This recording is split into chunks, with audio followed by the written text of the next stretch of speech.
Welcome back to the GSMC Hockey Podcast presented by the GSMC Sports Network. We're here with our fifth and final segment of the night, the Stanley Cup Finals, Game 3 predictions, what this game is going to look like, and who's going to be able to take the win here of the Stanley Cup Finals, or of this Game 3 of the Stanley Cup Finals, not the full Stanley Cup Finals. I believe my prediction for the overall Stanley Cup Finals was Panthers in 6. I think it's looking pretty good. I think the Panthers have been playing fantastic hockey. Will it continue in this Game 3? Well, when we look at the lines, and I think this is what we have to go off right now, the betting lines, it does have the Edmonton Oilers as the favorite, minus 135. The implied odds of minus 135 is 57.4%, if I'm not mistaken. So 57.4% of the time, Vegas has the Edmonton Oilers winning this game, and I think I definitely agree with them. I believe that the Edmonton Oilers definitely need this one and will be playing like that, like their entire season is on the line. Because truly it is, their entire season is on the line tomorrow night in this Game 3, and we're going to see how it plays out. But for the Edmonton Oilers, their line combinations, as I mentioned earlier, it's the same first line with Nugent Hopkins, McDavid, Zach Hyman staying on that first line. It's been working throughout this entire season, so they're going to stick with it, and I think that's the right decision. Ryan McLeod jumps up to the second line for the Edmonton Oilers. Goes Leon Draisaitl, Dylan Holloway, Ryan McLeod now for this second line.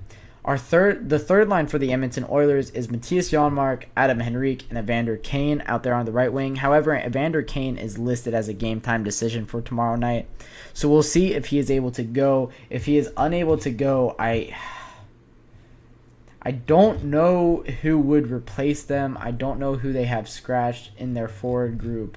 I will definitely look into that. But by the time Friday rolls around, you guys would already know who replaced him if he does not be able to go. But for the Edmonton Oilers, they are sticking with the same defensive pairings from Game 2. They saw something they liked. Cody Ceci remains as a scratch for them, and Philip Broberg will come into that second defensive pairing. And Darnell Nurse does go down to the third with Vincent Desharnais there on his right side. So the lines change up a little bit for the Edmonton Oilers, but not a lot. And for the Florida Panthers, of course, they're going to stick with the lines that have been working. However, the biggest story here for the Florida Panthers is, in the case that Alexander Barkov cannot go, what happens? Well, Anton Lundell has had a very, very impressive and strong Stanley Cup Finals to this point. Does he jump Sam Bennett becoming a first-line center? I think maybe not. I think they do go for Sam Bennett going to that first-line center spot. Then you move up Anton Lundell, and Kevin Stenlund moves up to the third-line center. But they could definitely go with Anton Lundell if they want to keep the second line intact. Of course, the second line led to 2 goals on the night against the Edmonton Oilers on Game 2. So you could definitely go with that, because you saw that it worked with Matthew Tkachuk, Sam Bennett, and Evan Rodriguez. Evan Rodriguez, of course, getting his 2 goals on the night. And then that third line, Eetu Luostarinen and Vladimir Tarasenko on the wings. Who steps into that spot? Kevin Stenlund is the fourth-line center right now, who could definitely move up. I know Kyle Okposo has played center, who is currently the fourth-line right wing, so he could step up into that spot. Whatever they decide to go with in the event that Alexander Barkov cannot go, it's going to be a big-time decision, as they are the player that's going to need to kind of play against Connor McDavid for most of the night. And Alexander Barkov is the most perfect player to be up for that task. So we'll see if, whether it's Anton Lundell or it's Sam Bennett, if the other guy will be up for the task. Going to the defensive core, of course, it's going to remain the same as it has throughout this entire postseason. Forsling on the left, Ekblad on the right for the first, Nico Mikola left, Brandon Montour on the right for the second, OEL on the left, Dmitry Kulikov on the right for the third defensive pairing. It's been working for the Florida Panthers. If it ain't broke, don't fix it. And they are truly keeping this core intact, because it is clearly their strong suit and probably the best defensive core in hockey right now. So the Florida Panthers have a chance to take a 3-0 lead, but will they? going into the predictions here, I have the Edmonton Oilers beating the Florida Panthers 5-3 in game number 3. I think the Edmonton Oilers get really zoned in due to the crowd being at their back. I think it's going to play such a huge factor. In Rogers Place, it is one of the biggest home ice arena factors in the NHL. It truly is. You saw it in their second round series against the Vancouver Canucks, how much it helped them when they went back to the when they went back to the Rogers Place, and it truly does help them so much. And when they played against the Dallas Stars at the Rogers Place, I think they won 2 games at the Rogers Place. They went 2-1 at the Rogers Place in that series as well.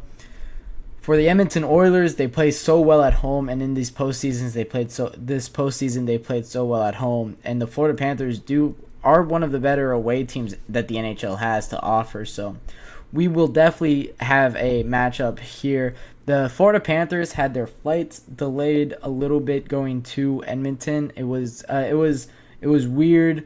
I think it was yesterday that they had like a bunch of flight problems and they couldn't get out for like 6 hours from Florida because of weather in Edmonton, and they finally did. I think they got down at around like 11 p.m. or midnight local time, so maybe that will add a little bit, but they did get there in time for morning skate, and everything looks all good for the Florida Panthers. These guys are professionals. I don't anticipate that affecting it too much, but 5-3 is my final for this game. Might be a little bit out there due to how well Sergei Bobrovsky is playing as of late. Of course, you got to talk about it. Letting in only 1 goal of the Stanley Cup Finals. He is only one of, I believe it was 7 goaltenders in NHL history that have been able to get through the first 2 games of the Stanley Cup Finals, giving up 1 goal or fewer in the games combined. So, very impressive stat. I saw like Jacques Plante was on that list. Martin Brodeur was on that list. Just, legendary goaltenders that you expect on a list like that. And Sergei Bobrovsky put himself right up there with all of them. So, very impressive stuff from Sergei Bobrovsky. But I think this is the game that they finally figure it out. Having that crowd factor will be so important when they get their puck on their stick. It's just that little bit more adrenaline, a little bit more motivation. And then I think they're going to be able to figure out Bobrovsky. It's the high blocker side. I'm telling you, I'm giving you the blueprint here. Just shoot at that high blocker. Of course, it's easier said than done. When you have these fantastic defensemen that the Florida Panthers have just swarming you right when you get the puck.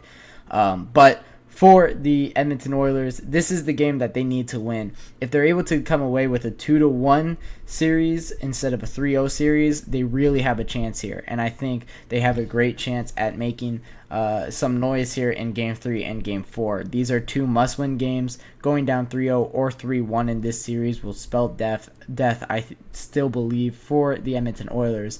This Florida Panthers team does not give up leads, and it's just such a good core. It's such a demoralizing team as well at points. So if there's games to win, it's going to need to be this Game 3 and Game 4. They could get a little bit of advantage in this Game 3 with Alexander Barkov if he is unable to go. But I am still fully anticipating Alexander Barkov playing on Thursday night for the Florida Panthers. I can't wait to talk about that game after it plays out on Friday with all of you guys. So that'll wrap it up for my Wednesday GSMC Hockey Podcast presented by the GSMC Sports Network. Thank you all for your support. If you would like to follow the show or like it or subscribe, it would mean so much to us. Any support really does mean the world here, guys. You could also follow us on TikTok, Twitter, Facebook, or Instagram if you would like. And thank you all once again for your support, and all of you guys have a fantastic and wonderful night.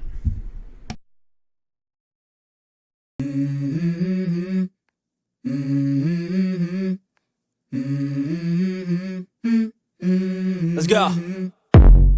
I wake up to a little bit of drool on my pillow, feel like it's gonna be a bad day. Yeah, I'm tired of shit, and the coffee ain't hit yet, damn, ain't that great. I don't wanna go to